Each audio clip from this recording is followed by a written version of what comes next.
Hey guys, it's LEGO Boys E3. Today is my 15th Q&A.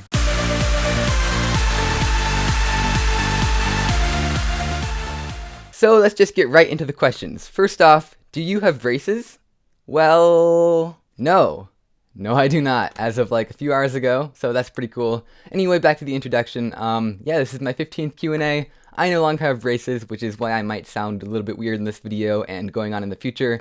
But anyway, if you want to be in the next Q&A, go ahead and leave your questions down in the comments below. Anyway, let's get on to some actual questions, because I don't think that was actually from a Q&A. I don't think anyone would be so dumb as to look at my face and ask if I had braces beforehand. Anyway, non-WCA or WCA? That's a pretty interesting question because before I would have said non-WCA for sure. I definitely like collecting non-WCA puzzles. I have lots of them back here. But more recently, I've been more involved with WCA puzzles, just kind of like practicing getting fast at them. So I'd kind of lean towards WCA now. Have you witnessed any world records? If so, which ones? I have witnessed at least one, maybe two or so. I definitely saw Drew Brad's Pyraminx world record average, which he set at Nationals. I was just watching him, waiting for him to go up to solve, and I filmed every single one of his 5 solves. I actually have a video of that on my channel. It's hidden, so don't look for it. But yeah, I watched that entire average, and there were some other world records at Nationals that I might have been nearby, but I don't think I was actually watching them. Do you have a cube bigger than the 8x8? Well, I mean, this cube is kind of bigger than the 8x8. And I guess if this doesn't count as a cube for you, this cube is definitely bigger than an 8x8. I think you're talking about like 9x9, 10x10, as you said in the comment. But do you see a 9x9 or a 10x10 after that 8x8? No. What cube would you buy first if all your puzzles randomly disappeared? I'd probably just buy like a 3x3, just because that's what I use the most often out of all my cubes. Probably just like a Valk, because that's my main. Do you like solving cuboids? Which cuboid is your favorite? Well, I'm pretty sure the extent of my cuboid collection is probably this one right here. Yeah, I've just really never been into cuboids. I've just never bought one for some reason. I'd love to in the future, but right now this is pretty much my biggest one. Can you read the alphabet backwards? Well, yeah, if you gave me the alphabet, I could read the letters backwards. If you're asking, can I recite the alphabet backwards? No. Also, can you teach your mom to solve a 3x3? That would actually be pretty fun. I don't think she would really enjoy that very much, but I would want to do that. Also, let's just click the show less button down there and get rid of that. Yeah, good. What cube would you want as your main, a Thunderclap V2 or an Oolong V1? I've heard a lot of good things about the Oolong V1, but it's kind of old at this point. And I'd heard a lot of not very good things about the Thunderclap V2, but it's a lot newer. I have neither of the cubes, so I can't say at all. What do you think is the easiest shape-shifting cube besides the super floppy cube? That's a kind of interesting question, but I'm pretty sure if you were to just make a shape mod of like any puzzle and made it so it was kind of like uneven, it would technically be considered shape-shifting, like a barrel cube 3x3. So you could make like a barrel cube 1x1x2, just like barrel it on the like off axis, and then it would be shape-shifting. Can you make a CFOP or ZZ tutorial?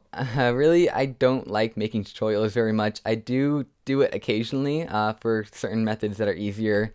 As for like a full-out 3x3 method tutorial, I might do kind of like an overview of the method, just kind of like showing you how you do it, and then all the individual details you could kind of like figure out by yourself or something. But yeah, for now I'm not going to be doing that, maybe during the summer when I have more time. But for now, I'm just not really into making tutorials like that. What are the cheapest and most expensive puzzles that you own? I'm pretty sure the cheapest one would probably be one that I made because it's basically free, like maybe the 1x1, it's just a die, that's literally it. Or you could say that it's something like my Valk, because I got it for free. My most expensive, probably something like Gigaminx, maybe like a high order 8x8, something like that.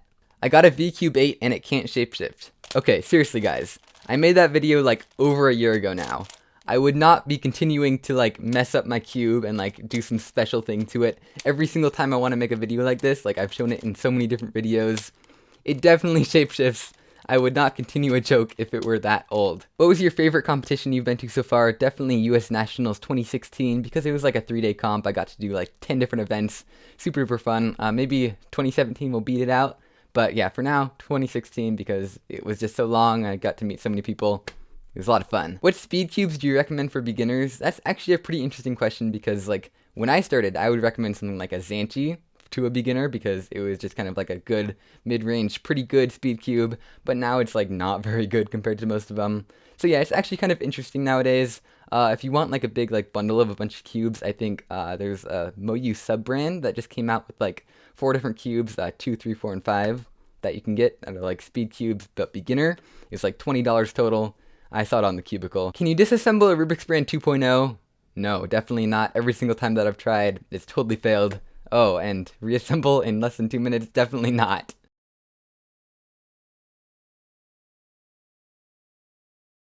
What should I learn after F2L? Well, if you're doing CFOP, then definitely learn PLL because that's the next obvious step. If you're doing something like ZZ, like I'm doing, I'd say probably PLL still because it's still useful when you're using ZZ. If you're going on to something like Ru, then ask a Ru user. What do you average on 6x6 and 7x7? I've been doing a bit of practice recently, not a whole ton. I think I averaged like 4:15 to like 4:30-ish on 6x6 and around like 7 minutes on 7x7. But if you want to know my PBs or like my general averages for any event, go to the About page on my channel and there will be a link to all of the events that I do and all of my PBs, average of 1, 5, 12, everything like that. Do you think Chi would come out with a magnetic cube, and if so, would you buy it? I think that would kind of be like the next obvious choice for making like a high-level cube, because their current high-level cube is kind of getting a little bit old. I don't like it quite as much as my Moyu magnetic one. So yeah, if they did make a new one and it was decent, then I would definitely get it and try it out against my Moyu magnetic one, but currently that one is like way better than all the rest of them in my opinion. Where do you get your motivation for cubing? From my YouTube channel. Oh wait, aside from YouTube. Yeah, you know, pretty much just YouTube. Which iPhone do you use? I think this is in reference of me talking about using iPhones in the last video. I have an iPhone 7, which I just got. It's pretty cool. What was your first V-Cube? That's kind of interesting because I'm pretty sure those were my first puzzles right after like the Rubik's ones that I have up there. I got like a 5x5, a 6x6, and a 7x7 like pretty soon after I started cubing. I'm pretty sure the 5x5 I bought after my 9th birthday, and so I think I must have gotten the 6x6 and or the 7x7 on my 9th birthday, so one of those two. So I'm just going to read off these questions before I begin answering them. What is your real name? What event do you do the best in? Where do you get cube magnets from? And have you ever made a world record in any WCA event? Well, 3 out of the 4 of those questions you can answer by looking at my WCA profile, which again is on the About page on my channel.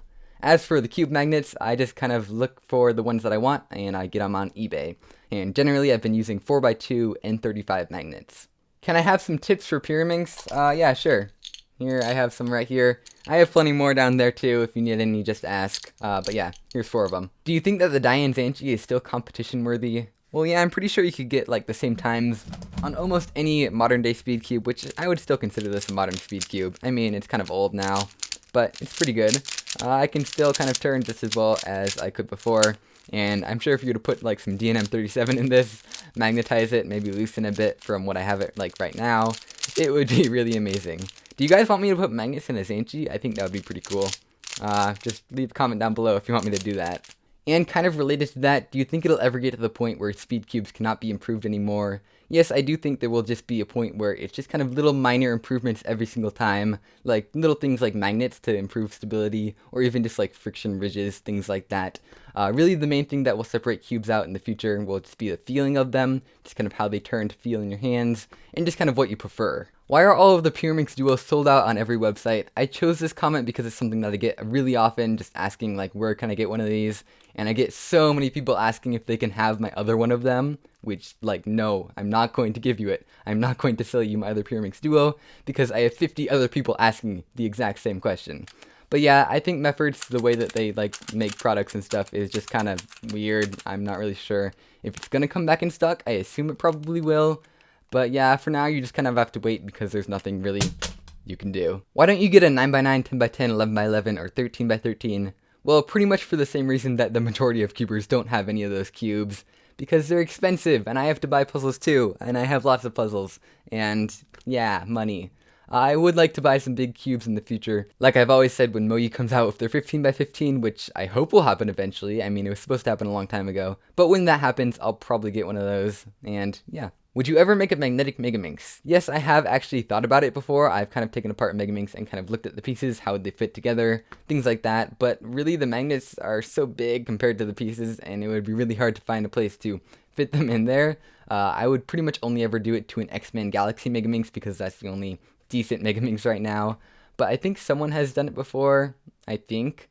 But yeah, it would take a lot of work if you were to do it because you kind of have to like sand down and drill holes inside the pieces. Change the date of the date cube OH. Okay, so it is currently December 23rd, because I update this thing really often. Pretty much just when I make Q&A videos. So let's see, what is it right now? March? Wow, it's already March. Yeah, originally I was going to choose this question like first, like as my very first question, but turns out it's actually going to be the last one because it's going to take a while, and also I just forgot. So what day is it today? I think it's a Wednesday. And it is currently the 1st of the month, so here we go. I guess this is kind of like a day behind for what you guys are seeing. There we go, Wednesday, March 1st. So that is pretty much it for this video. If you want to have your question asked in the next Q&A, then go ahead and leave those in the comment section down below, and I'll be sure to get to those and answer them the next time. Anyway, that's pretty much it, and I'll see you guys next time. Bye!